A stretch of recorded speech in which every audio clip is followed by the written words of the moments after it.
O que pode acontecer com ele, professor Mairovitch? Ele confessou à Polícia Federal que deu 50 tiros e disparou 3 granadas contra policiais federais. O que pode acontecer com ele? Bom, já está acontecendo. Por quê? Porque ele foi apanhado em situação de flagrante. Quando se fala em flagrante, a palavra é que está queimando, o flagrans do direito do latim. É o que está queimando, o que está ardendo, o que está acontecendo. Então, ele já tem aí os crimes de tentativa de homicídio, que você lembrou que são 4, tem mais a desobediência à ordem judicial, tem mais a resistência à ordem, a resistência à bala. Então, a situação dele é extremamente difícil, até porque como é que ele vai conseguir retornar, e já pediram isso, à prisão domiciliar? Quando essa prisão domiciliar foi concedida a ele, pela condição por uma condição humanitária, que ele estava muito mal de saúde.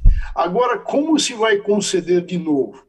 Após a eleição, quando tudo tiver relativamente calmo, mas não está, não. O Josias tem dito do terceiro turno, tem alertado para isso. Então, a situação dele é difícil até para retornar à prisão domiciliar. Mas, Fabíola, eu queria também acrescentar a isso. Dizem que o hábito do cachimbo entorta a boca. Eu tenho o hábito do direito, da atividade. Então, eu não estou pegando pelo em ovo. Mas veja bem, o Bolsonaro disse que não tem nada a ver com isso. Diz o Código Penal que quem de qualquer forma contribui para o crime incide nas penas ao crime previstas. Tá? Então ele disse que não tem nada a ver. Tem sim. A prova provada disso, de clareza solar, de sol do meio-dia, é que o Bolsonaro mandou para lá o seu ministro da Justiça. A questão da atuação da Polícia Federal era uma atuação vinculada a uma sua atribuição de polícia judiciária. Todos os livros que você está vendo aí atrás, se a gente pegar os de processo penal, neles vão estar escrito que a polícia atua como polícia judiciária e se transforma em órgão auxiliar do poder judiciário. Então, ela estava atuando em auxílio ao Supremo Tribunal Federal, seguindo orientações do Alexandre de Moraes. Agora, o que o ministro da Justiça abelhudamente estava fazendo lá? Estava atendendo uma recomendação do Bolsonaro. É importante dizer, né, Mairovitch, até o Bolsonaro já falou isso mais de uma vez, ele não quis mandar ele exatamente para o local, mandou ele para o aeroporto mais próximo. Achei curioso isso. E ele mesmo fala, o Bolsonaro fala isso. Eu mandei para o aeroporto mais próximo, mas ele mandou para o aeroporto mais próximo. Enfim, não estava lá no local do crime, porque foi um crime, né? E fazer o quê? Fazer o quê se ele não tem atribuição? Você não pode se intrometer em ordem judicial. A atuação era de polícia judiciária. Isso qualquer reprovado em exame da OAB sabe.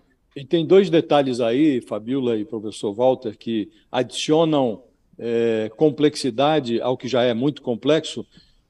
A informação que há, e políticos do PTB asseguram isso, é que o Roberto Jefferson exigiu a presença do ministro.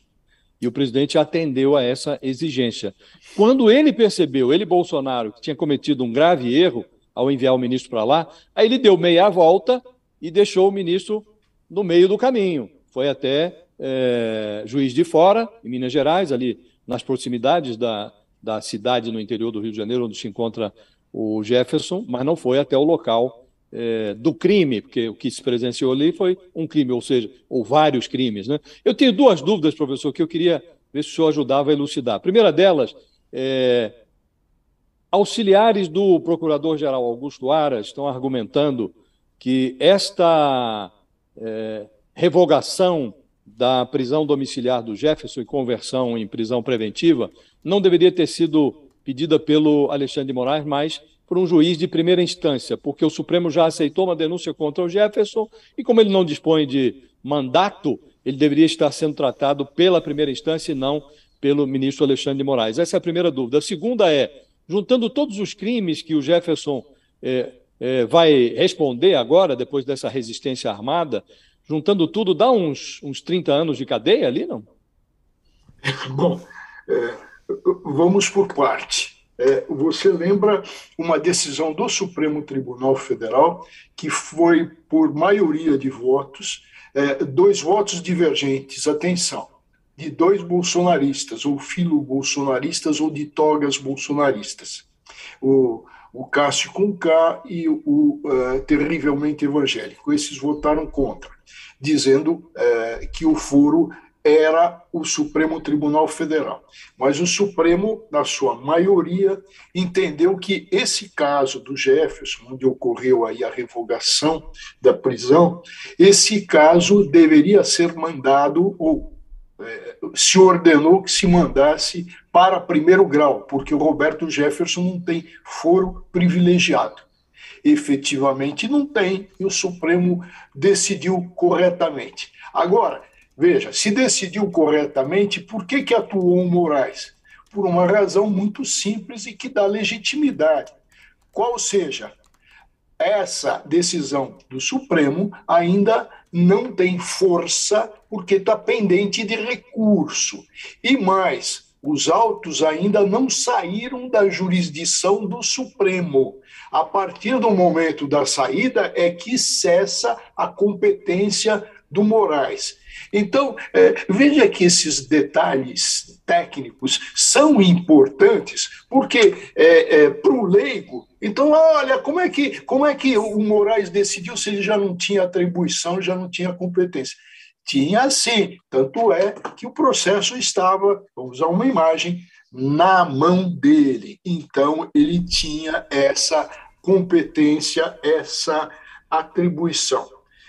Com relação à segunda questão, Josias, esse tantos dá 30 crimes, anos de cana ali, esse tantos crimes. A lembrar que a competência é do tribunal do júri, do Tribunal Popular, se trata de crime contra a vida. São vários os crimes em continuação delitiva.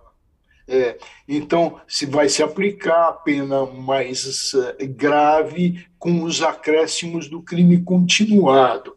Então, por baixo, tá? E com uma experiência de juiz, e se a gente pegar... Porque o júri decide sobre a culpabilidade, e cabe ao juiz togado, e vai ser um juiz de primeiro grau, que vai presidir o júri, dosar a pena. Essa é a atribuição exclusiva do juiz. Tá? Então, se a gente pegar, o juiz vai ver o quê? Vai ver o questionário que foi respondido pelos jurados. Como os jurados viram isso, se com gravidade, pelas respostas às perguntas que são feitas.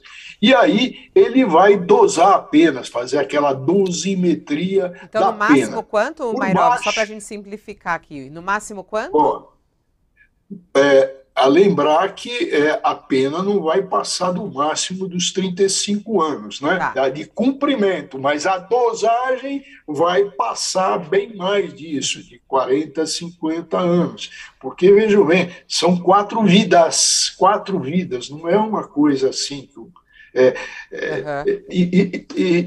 E se falar que não teve dolo, a gente tem que lembrar, quanta gente já falou, Fabíola, você, do dolo eventual, mesmo que, veja, ele assumiu o risco.